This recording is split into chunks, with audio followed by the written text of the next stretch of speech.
Hi there, my name's Rebecca and I'm the Customer Service Manager for Merit Technology. Today we'll be covering member of the public input via Council website using MyMerit.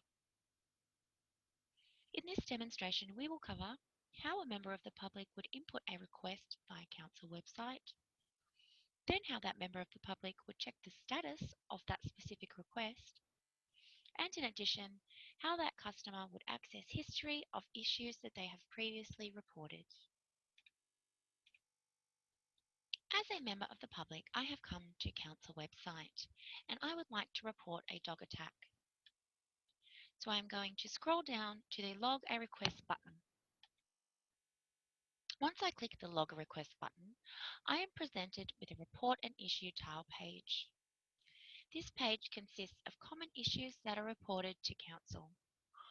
All of these issues are set and configured by Council. We do have the ability to section down. For example, when I click on the Finance and Advertising tile, we now have access to an advertising request or a rates direct debit request. So this all depends on how Council has set this up. So we're going to click the dog attack tile, which is going to go straight to a dog attack form.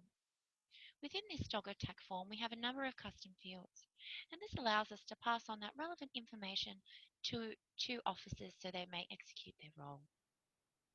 Within these fields, we have some dependent fields. For example, when we click No to Has This Just Occurred, we are required to put the date and time of the request.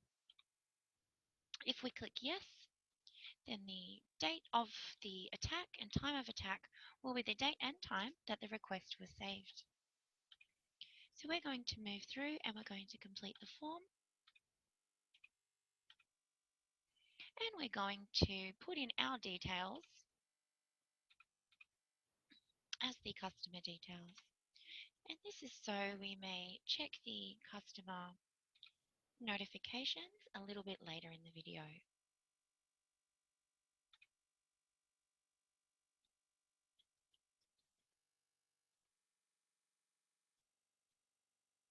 We're going to click Submit.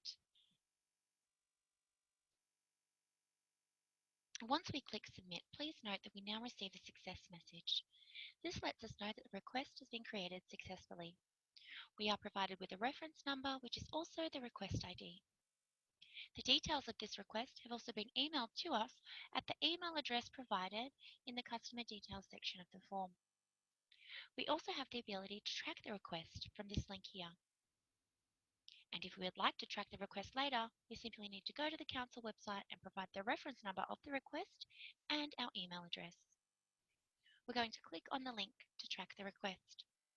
And once we do, we are provided with a request status check window. As a customer, this allows me to view certain information related to my request. That's in regards to the status of the request, the date that I input the request, and the due date that I can expect the request to be completed. We have access to the input details, which is the output form and has all of the data that was input when the request was created in the original context. This form flows all the way through the request. We also have access to notifications as a customer. And once we click on one of our requests, one of our notifications, this opens up the notification that has been sent to us. This is a very neat addition, and this is because we now have access to all of this relevant and important information included in the notification at the click of a button. This saves me as a customer a lot of time in having to search through my emails for previous requests and notifications. We also have a history tile. Now this is the history of all the requests that I have put in using my email address. When we click on history, this asks us to provide a 6-digit authentication code. This is because we want to ensure that the email address provided does in fact belong to you. So in order to show this, we are going to go to our email. We are going to click on the confirmation code email and we're going to grab the code. Please note that we have also received a customer notification which lets us know the type, which thanks us for inputting the request, lets us know the type of request that we've put in, gives us the reference ID or request ID, and it also provides us a link to be able to track the form from here, to track the request from here. So we're going to pop this into the window provided, and we're going to click Submit. Now, once we click Submit, please note that we are provided with a history of requests reported, and that's in relation to this email address. So we have the request ID of issues reported. We have the category that the issue was under when it was reported.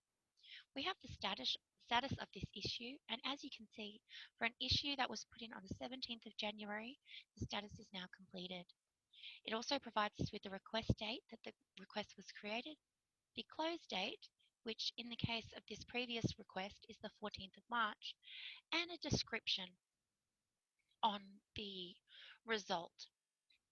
So for example, if I click on this old request from a few months ago, I now have access to the status of the request, the date that the request was lodged, and the due date of the request, or when the request could have been set to be completed. This is all set by council. We also have the ability to check our input details. Now we can view our information that we had entered in the same context.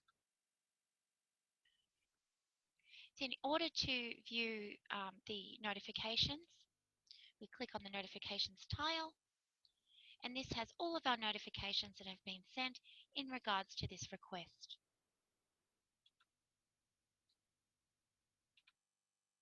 And that is how a customer inputs a request using MyMerit from Council website. Now, as mentioned before, we do have the ability to track a request as a member of the public. So we're going to click on the Track a Request tile. Once we click on the Track a Request tile, we are asked to provide a request ID, which is available in our notifications. We also are asked to provide our email address. Now, this is the email address we used when creating the account or request. So we're going to enter the request ID and enter the email address used to submit the request. We're going to click on Security, and we're going to click Check Status. Once we have clicked Check Status, we are now provided with a Request Status Check window for this specific request. We have the status of the request, again, the input form, and all the relevant details. And that is how you track a request using MyMerit through Council website. Thank you.